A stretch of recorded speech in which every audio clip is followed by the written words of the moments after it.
The stars outside the shuttle windows looked peaceful, but peace was an illusion, especially in this part of the galaxy. Commander Jax Voss sat alone in the rear of the transport, arms crossed, eyes sharp. He hated diplomatic missions. He hated waiting rooms filled with long speeches and soft threats. But most of all, he hated watching people suffer because leaders were too afraid to act. The shuttle docked at Triton 6, a mining colony floating in orbit around a gas giant. It wasn't much to look at: cold steel corridors, flickering lights, and security drones buzzing like insects. But for now, it was the center of the galaxy's hope for peace. Triton 6 had been chosen as the site for the Interstellar Accord's emergency summit. Tensions between species were rising again, and this summit was meant to calm the fires. Every major race in the Accord had sent representatives. Jax had been sent by Earth not because he wanted to be there, but because no one else would go. He stepped off the shuttle, greeted by an escort drone. "Commander Voss, welcome to Triton 6, it buzzed in a cold mechanical voice. "Please follow the marked path to the Grand Council Hall." Jax didn't reply. He didn't like talking to machines. The halls were full of diplomats and guards from dozens of species, tall insectoids with armored skin, floating gas forms speaking through translators, humanoids in flowing robes. Everyone kept their distance from Jax. Humans had a reputation, not for being peaceful, for being dangerous when pushed. Inside the Grand Council Hall, the talks had already begun. Alien envoys stood in circles, voices raised, gestures sharp. At the center of the room was the Accord's speaker, a pale, jellyfish-like being named Siler. Its voice was soft but firm. "We must remain united. We must." "United?" barked a Dravari general, his fangs bared. "While humans drain resources from our borders?" "Earth has followed every trade law," replied a Martian-born ambassador from Jax's side. But his voice trembled. Jax stayed near the back, watching. No one noticed him yet. He liked it that way. He scanned the room until his eyes landed on High Chancellor Velther, tall, silver-skinned, calm as always. Urathi, the oldest and most secretive race in the Accord. Velther stood perfectly still, hands behind his back, watching everything with quiet interest. Jax narrowed his eyes. Velther was too quiet. Then everything changed. A loud alarm echoed through the hall. Lights turned red. Drones swarmed the ceiling. "Security breach," a voice announced. "Level 4 alert. 1 casualty reported." The council chamber burst into chaos. Jax stepped forward, pushing past startled envoys. "Who?" he asked sharply. "What happened?" The answer came quickly, whispered by a panicked assistant. "A Urathi ambassador. Dead. Found on a human freighter docked outside." Jax froze for a moment. Then he moved. He stormed through the crowd, demanding details. The freighter had docked just hours ago. The ambassador was supposed to attend the summit. Now he was dead, in a human-controlled zone. Within minutes, the news spread through the station. The Dravari called it an attack. The Zuran accused Earth of sabotage. Velther stood silently, but his words finally came. "This is no accident. This is betrayal." Jax clenched his fists. He could already feel the room shifting. Everyone was looking at Earth. Blame came faster than facts. He turned to the council, trying to speak. "We don't know what happened yet. Let's—" "Enough," snapped the speaker. "This is now an active investigation. All human ships are grounded. No one moves until we find the truth." Jax's jaw tightened. He looked around the room. No one was standing up for Earth. No one even asked for proof. The council had already decided. Blame the humans. Move on. That was the moment it hit him. The galaxy didn't want justice. It wanted convenience. As the crowd thinned and voices lowered to whispers, Jax stood alone in the middle of the hall. He took a slow breath. Then he said quietly, but clearly, "Fine. I'll handle it." He turned and walked out, the door sliding shut behind him. No one followed. But someone should have. The halls of Triton 6 felt colder now. Commander Jax Voss walked quickly, his boots echoing across the metal floor. His mind was moving faster than his feet. The death of a Urathi ambassador, the council's silence, the accusations thrown at Earth without evidence, it was too neat, too fast. Someone wanted this to happen, and no one else seemed interested in stopping it. He wasn't going to wait for them. Jax reached his private quarters and locked the door behind him. The room was small, made for short stays. A narrow bed, a desk, a data pad. He tossed his jacket on the chair and sat down, pulling up the station's security locks. Access denied. His jaw clenched. "Of course," he muttered. "Locked out already." The Accord had begun its so-called investigation, which meant burying facts under protocol. He didn't have time for that. He needed someone who could break through firewalls, someone who didn't care about rules. He tapped his calm. Lyra. It's Jax. A moment of silence. Then a crackling voice answered. Didn't think you'd call. What's the emergency? Dead Urathi on a human freighter. Council's blaming us. I need access to station security. Full access. That's a level 7 lockdown. That's why I'm calling you. Fine. Meet me at Section 12, Maintenance Tunnel B. The line went dead. Jack stood up, slipped a sidearm into his jacket, and left. Section 12 was the forgotten part of Triton 6. The lights were dim. Pipes dripped. No security drones patrolled here. It was where off-duty workers played illegal games and traders made quiet deals. Lyra was already waiting, leaning against a wall, chewing a stick of synth gum, her black jacket patched with wires and cables. She was young, sharp, and didn't like authority. That made her perfect. You're late, she said. I'm here, aren't I? She rolled her eyes and handed him a small device. This'll get you into the ship's logs. But I need to connect directly to the core system if you want station-wide data. That's a bigger job. One thing at a time, Jax replied. They made their way to the human freighter, the Odessa, now sealed off under investigation. Jax flashed his credentials at the guard drones, who scanned him and allowed entry. Lyra followed quietly, pretending to be an assistant. Inside, the freighter was dark. The body had been removed, but the blood remained, a pale, oily liquid that Urathi bled when wounded. The pool was centered near the engine room hatch. Jax knelt beside it. No burn marks. No broken panels. No sign of struggle. Looks like he just dropped, Lyra said. No signs of a fight. Jax nodded. Too clean. Lyra pulled out a tablet and connected to a wall port. Give me a minute. As her fingers flew across the screen, Jax moved deeper into the ship. He reached the small lounge where the crew had gathered before docking. He opened the logbook. The ambassador's name was listed. Arrival time, 0320.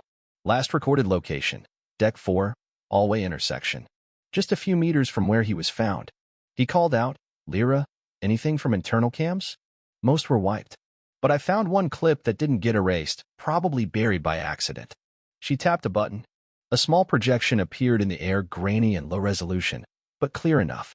A figure in a dark cloak walked behind the ambassador. Tall, thin, moving slowly. The ambassador stopped, turned, then suddenly collapsed. The cloaked figure looked down, then vanished off-screen. Lyra frowned. That's not a human. Jax's eyes narrowed. No, it's not. They looked at each other. Someone's framing us, Jax said. They wanted the body found here. Who? Lyra asked. And why now? Jax shook his head. Don't know yet. But Velther was too ready, too calm. He knew this would happen. Lyra disconnected the tablet and stood up. What now? We find someone who knows Urathi protocols. Someone who can tell us who that figure might be. You mean Kale? Jax didn't answer right away.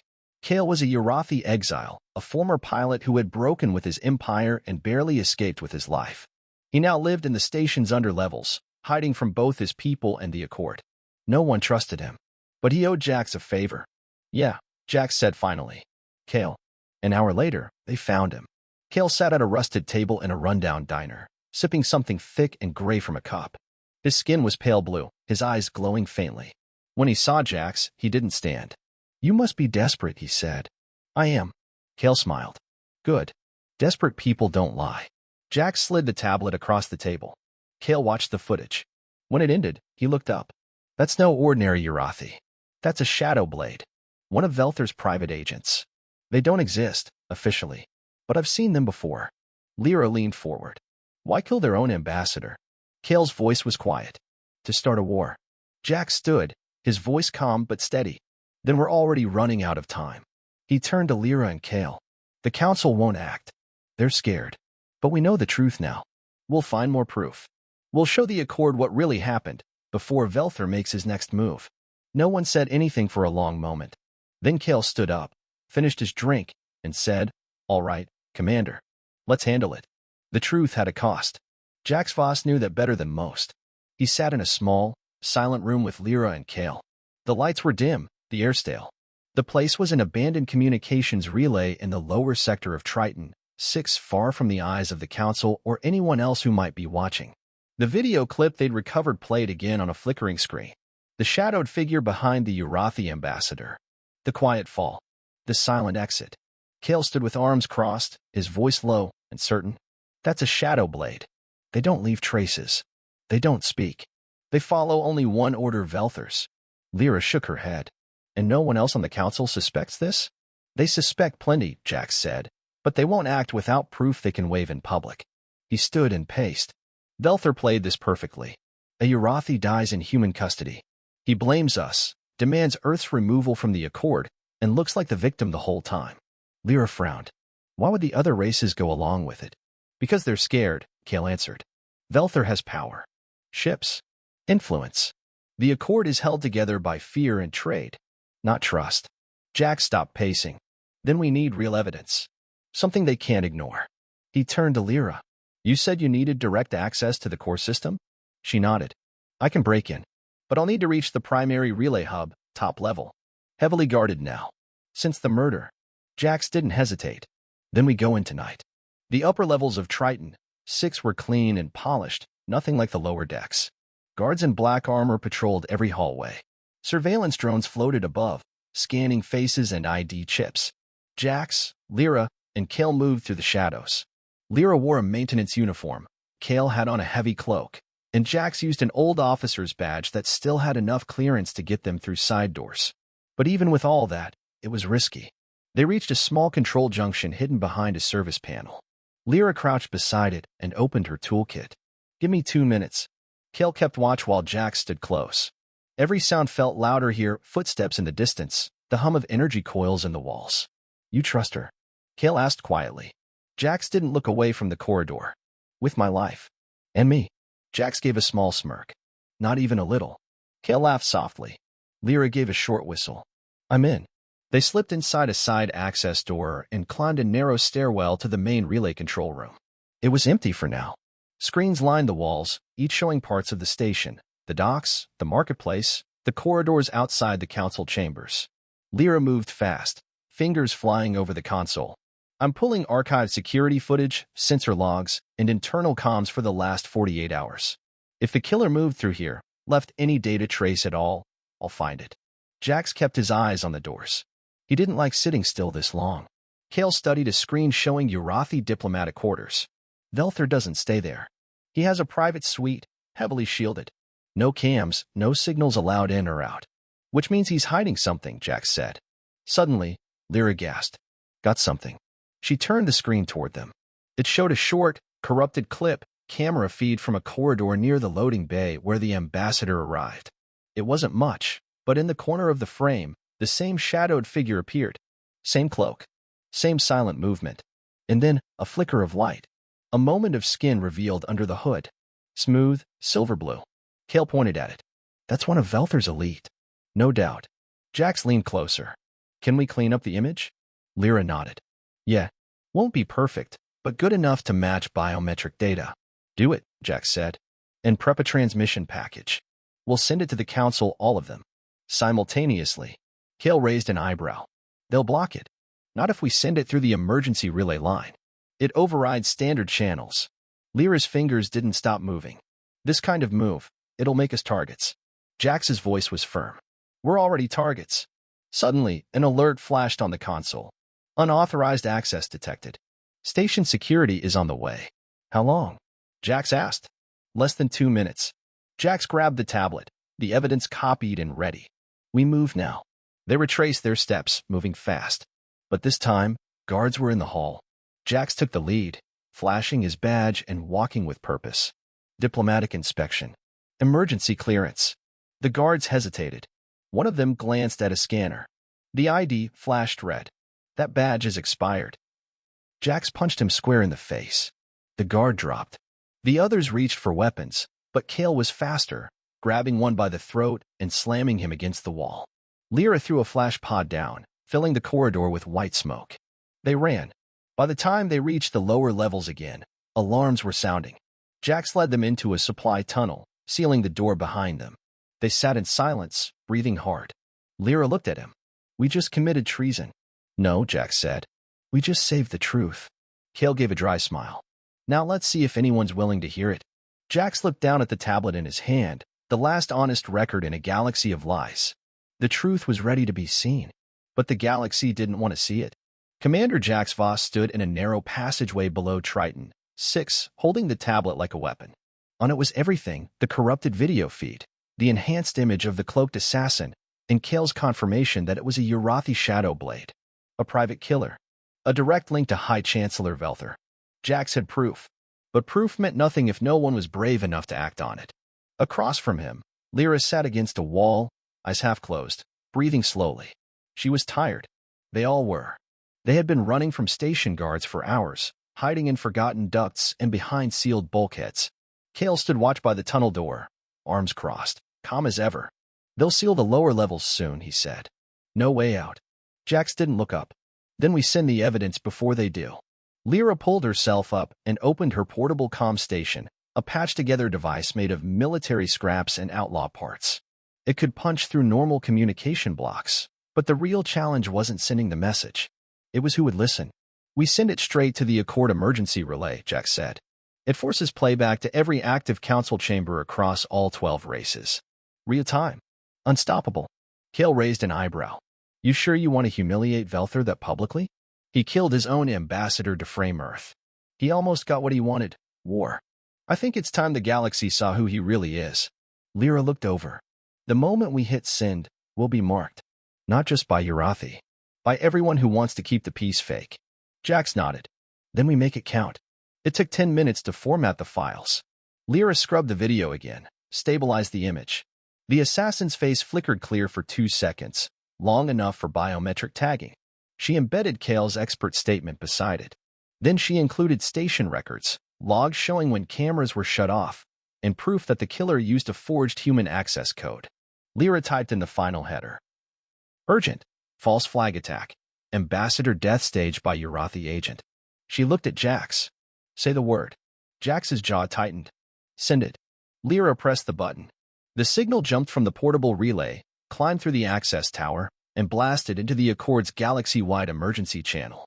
The message, the video, the truth, all of it now shot across star systems, appearing in high chambers and war rooms and diplomatic halls. No one could stop it. They didn't wait for a response. Jax knew better.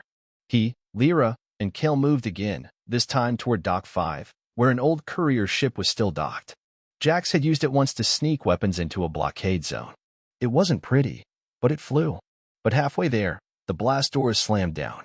Red lights flared. Alarm screamed. Triton 6 is now under high alert.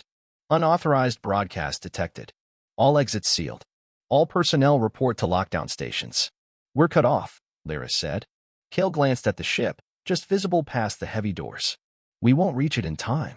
Jax pulled out a side comm. It still had one secure contact left, an old favor from the station's emergency crew chief, a woman who once owed him her life.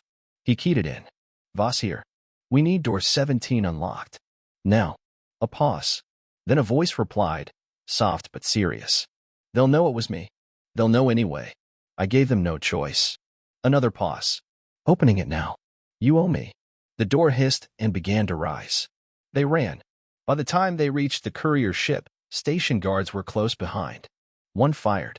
A blast struck the wall near Jax's head. He ducked inside and yelled, "Lyra, get us off this rock." She jumped into the pilot's chair, fingers flying over controls. Kale sealed the hatch and took the weapons console. Jax strapped in and watched the docking clamps release. "Punch it," he said. The engines roared to life. The ship tore away from Triton 6, dodging station patrols. Lasers fired, but the courier ship twisted through them, slipping past defense satellites and into open space. As soon as they cleared the station's orbit, the comms lit up. A voice from the Accord channel came through. "Commander Voss, this is Speaker Seiler. We received your transmission. The Council is responding." "Responding how?" Jax asked. A pause. Then the speaker answered. "Velther has denied all claims. He says your evidence is fabricated. But some council members are listening. Your message is spreading. And Velther is furious." Jax sat back. He wasn't surprised. Truth never landed clean. What about Earth? Earth's suspension is on hold, for now. But Velther has mobilized a fleet towards Sector 9, your outer colonies. Jax turned to Kale and Lyra. "He's making his move." Kale's voice was calm.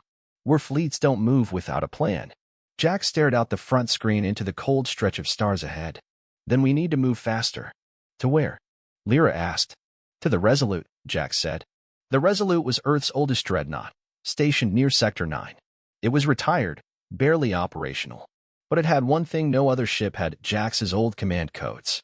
If Velther wants a war, we'll give him a reason to back down. He looked back once more at Triton 6, now fading in the distance. The place where it all started. The Resolute drifted in space like a sleeping giant. It had once been Earth's flagship, a dreadnought built for war, a fortress among the stars. Now it sat at the edge of Sector 9, orbiting a forgotten moon. Its hull was scarred, its engines cold. Most of the crew had been reassigned or discharged. The ship was little more than a relic. But Commander Jax Voss had other plans. His courier ship approached the Resolute under tight silence. No transmissions. No lights. Just quiet motion through space. Inside, Jax sat in the co-pilot's seat while Lyra managed the controls. "You're sure your codes still work?" she asked. "They'll work," Jax replied, staring ahead. Kale stood behind them, arms folded, watching the radar screen. No patrols. No surveillance. It's like Earth forgot this ship even exists. "They did," Jax said. "Which is why it's perfect." The courier ship latched onto the outer hull of the Resolute.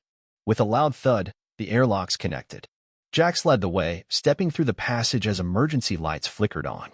The ship was cold and still. Power was minimal. But the systems were intact. "Feels like a tomb," Lyra muttered. "A tomb with teeth," Jax replied. He made his way to the bridge, passing empty corridors and locked rooms. Dust floated in zero gravity. The command chairs were covered in plastic sheets. He pulled one off and sat down at the captain's console. Jax pulled out his old ID chip, the same one the Accord scanners had rejected. This ship was different. It knew him. He inserted the chip and waited. The console blinked once, then green lights began to spread. "Commander Jax Voss. Authorization confirmed. Command access granted." Lyra raised her eyebrows. "That actually worked." Jax smiled faintly. "I told you." They powered up the systems, one by one. Engines, shields, sensors, weapons. The ship groaned and hummed the life like an old machine waking from a long sleep. Some systems stayed offline. The Resolute was still half dead, but it had just enough life left to be dangerous. An hour later, the comms panel flashed. A message. Jax opened it. From Accord Council. Private relay. Immediate attention required. He hit play. Speaker Siler appeared on the screen. The jellyfish-like being floated in its tank, its soft glow pulsing with tension. "Commander Voss. Velther has declared Earth an unstable partner. He claims your transmission was false. He now requests full control of the outer colonies under Accord law to maintain order." Jax leaned back slowly. "He's not requesting anything," he muttered. "He's moving to take them." Siler continued, voice calm but heavy. "Several Accord members have accepted his proposal. Others have not. We are divided. But Velther's fleet has entered Earth space. You must respond carefully. Any show of force could break the Accord completely." The screen faded to black. Kale stepped forward. "Carefully, huh? That's not what Velther's doing." Jack stood. "He's betting no one will fight back. That we'll give in to avoid war." Lyra nodded. "And if we don't? Then we show him that humans don't fold under pressure." Jax activated the main broadcast channel. It linked the Resolute to every open Accord frequency, military, diplomatic, and civilian. The same way his last message reached every chamber, this one would reach every ship. He took a breath and began. "This is Commander Jax Voss, speaking from the Resolute. You've seen the truth. You know the facts. A Urathi agent murdered their own ambassador. Velther planned it. He used it to blame Earth and launch his fleet. You may be afraid. I understand. Velther is powerful, but if we allow him to act without challenge, we will lose more than our colonies. We'll lose the Accord itself." He paused, then added, "We don't want war, but we won't run from one either. The Resolute is online. If Velther enters our space, we will respond." He ended the transmission. Kel looked at him. "You just declared open defiance." "No," Jack said.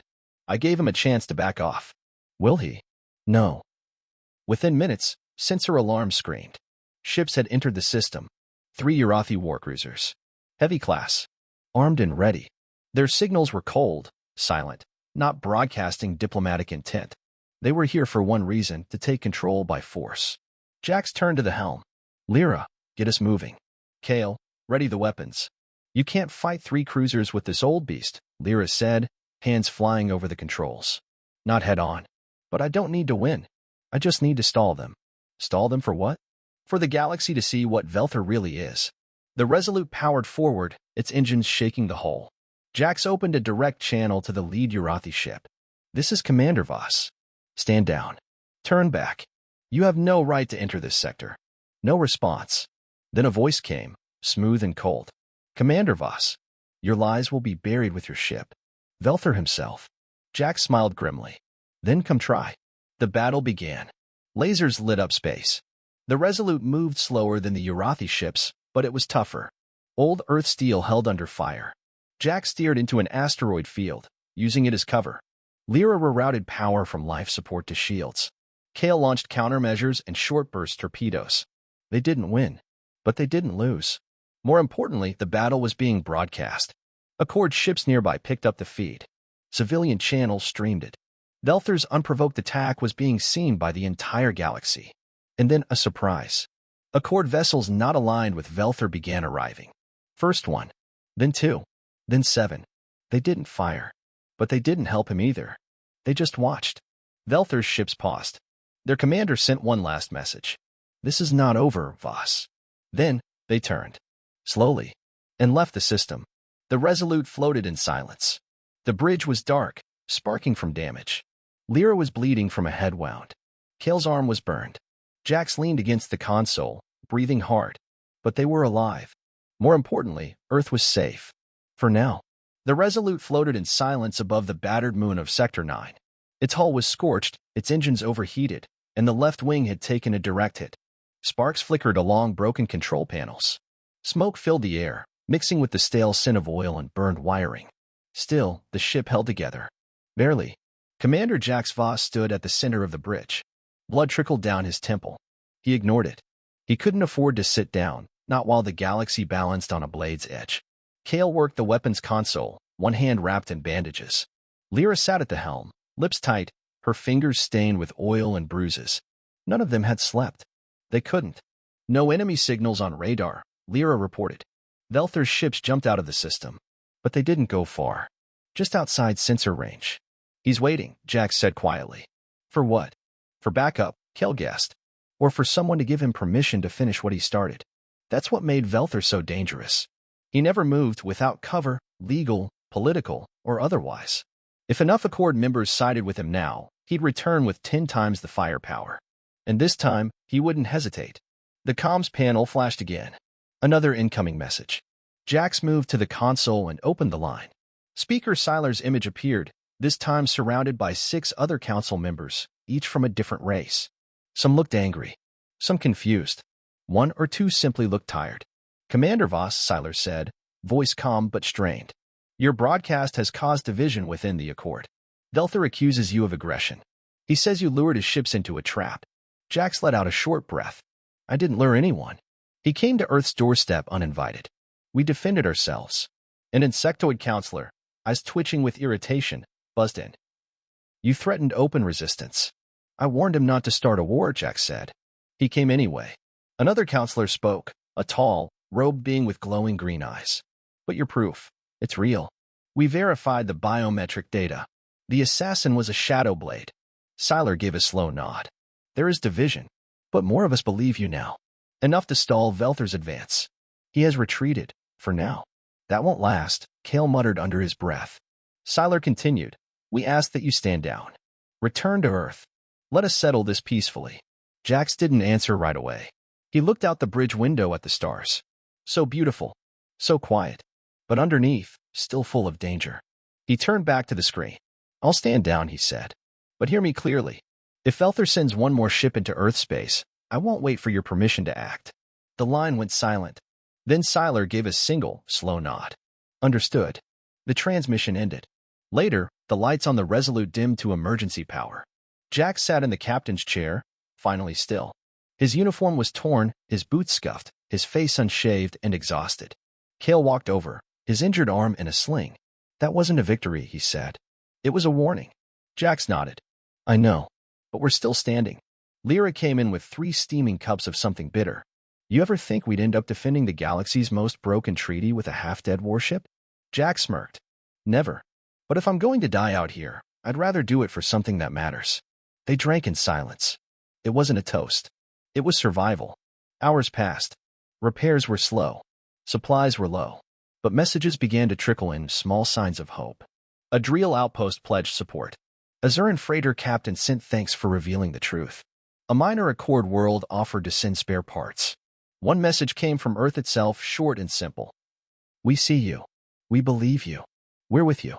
Jack saved that one. Then came the unexpected signal. A private channel. No ID. Jax opened it. Velther's face appeared. Still calm. Still cold. You think you've won, he said softly. You haven't. The Accord is weak. Division will grow. Fear always wins in the end. Jack stared at him without blinking. Then I'll keep fighting. Until there's nothing left of you. Velther's lips curled into a smirk. You humans never know when to quit. That's why we fear you. That's why we hate you. The screen went dark. Jax didn't speak. He didn't move. He simply stood, turned back to the stars, and whispered. Good. Let them hate us.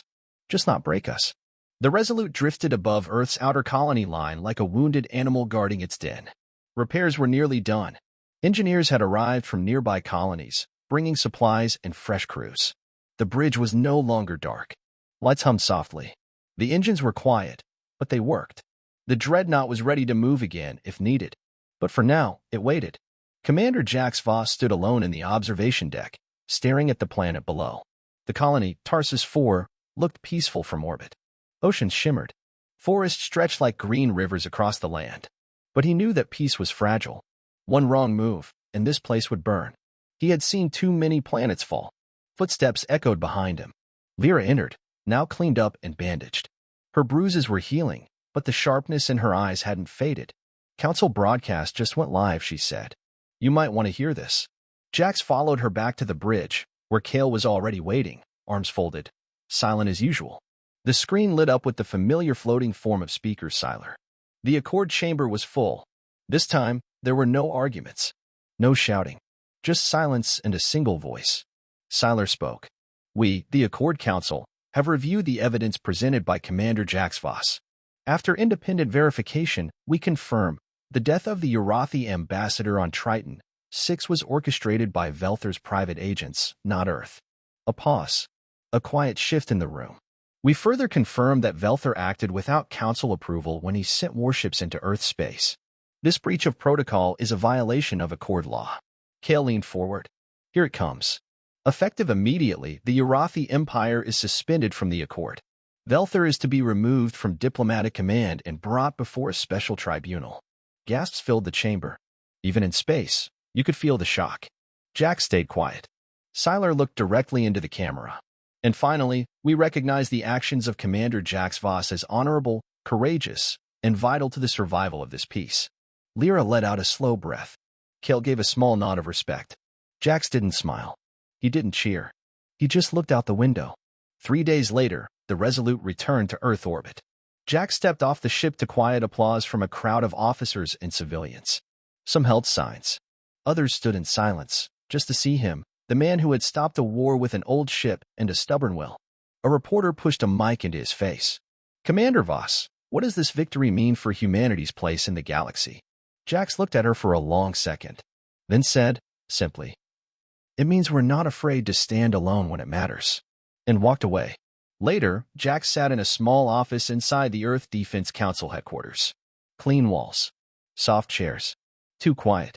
An old general, once his commanding officer, offered him a new rank, a new title, and a seat at the high table. Jack shook his head. I don't want a title. I don't want a chair. I want to go back to the edge of the map, where things still happen. The general frowned. You could lead the next phase. Help rebuild the Accord. That's for diplomats. I'm a field man. He stood, picked up his worn jacket, and left without another word. A week later, the Resolute launched again, this time without ceremony. No one knew where it was going. Only Jax knew.